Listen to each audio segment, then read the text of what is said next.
Now to one of the deadliest attacks in Russia's war against Ukraine. A Russian missile destroyed a Ukrainian apartment on Saturday. At least 40 people died and at least 30 are still missing. Ukraine's military saying it did not have the means to intercept that missile. And it comes as the U.S. military's new expanded combat training of Ukrainian forces began Sunday in Germany.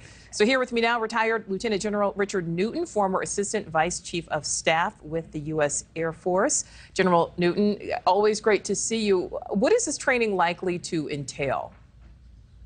Good afternoon, Nichole. The training that you highlighted at the top of our conversation is about 500 Ukrainian soldiers being trained in Germany.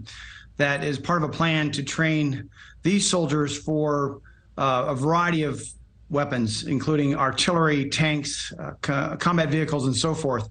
That's taking place in Germany. And the chairman of the Joint Chiefs of Staff, Mark Milley, is actually on his way to Germany right now to review that training. Also, what's happening this week is about 100 Ukrainian soldiers are being trained in the United States, specifically at Fort Sill in Oklahoma, on the U.S. Patriot air defense system. And that's significant also because that takes much more highly trained efforts to get them up and ready for a very advanced air defense system that, in my view, and a lot of experts' view, that's about the only system that would be capable of intercepting the super, sonic cruise missiles that attacked that apartment building that killed 40-plus people, as you mentioned, on Saturday. So this is significant. So how is this likely, this new training, this new equipment, these new weapons likely to impact this ongoing fight against Russia? I mean, will this additional U.S. provided support escalate Putin? No, I don't believe it will. I think what it will show is the continued resolve of the United States as well as the NATO and other allies. The fact that we are providing absolutely, again, top-of-the-line capabilities, principally in the defense of Ukraine, especially against these Russian missiles and cruise missiles that are raining down on terror against Ukrainian civilians. By the way, General Milley earlier today called that a war crime in and of itself. But I think it's significant that the United States and our allies, like I mentioned, are standing tall with the Ukrainians. And that, as the Secretary General of NATO said, we're at a decisive point right now in the battle. The battle grinds on. There's really not a whole lot of back and forth in terms of gains on the battlefield.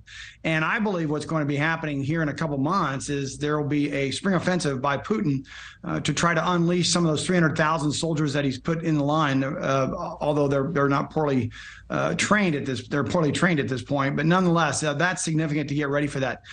The training that's going on in Germany with those 500 soldiers, as I mentioned, is going to take about 5 to 8 weeks or so. The training of the Patriot battery systems that the Ukrainian soldiers are undergoing in Fort Sill in Oklahoma, that'll take upwards of 2 or 3 months.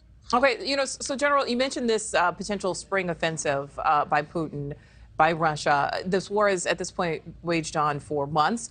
Do you think the end is anywhere in sight? I do not. Actually, Zelensky won't stop in terms of his counteroffensive against the Russian forces that are in his country.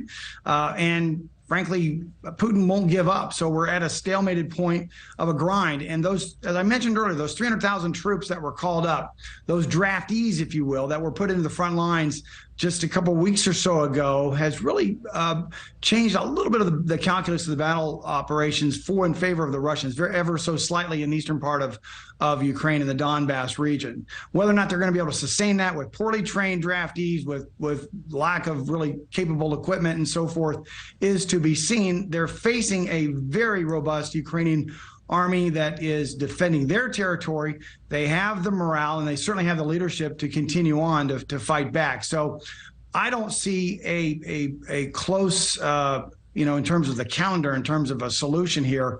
The war is going to grind on before we get anywhere near the discussions at a negotiation table.